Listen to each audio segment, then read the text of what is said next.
పెళ్ళంటేనే హడావిడి కదా! అందులో పల్లెటూరులో జరిగితే అబ్బో! చెప్పనవసరమే లేదు. మా శ్రీకాకుళం వైపయితే మాత్రం చాలా జరుగుతుందండి. ఎందుకంటే పాతకాలం పద్ధతులన్నీ ఇంకా పాటిస్తాం కనుక.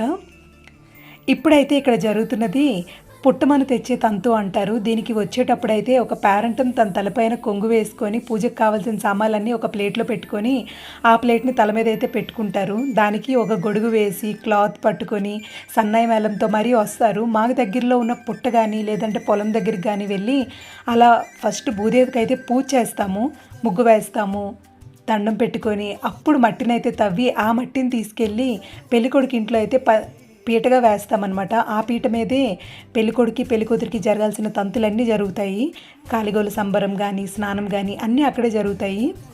చిన్నప్పుడు నాకెప్పుడో ఒక డౌట్ ఉండేది. ఆకాశమంత పందిరి, భూదేవంత పీట అంటారు కదా!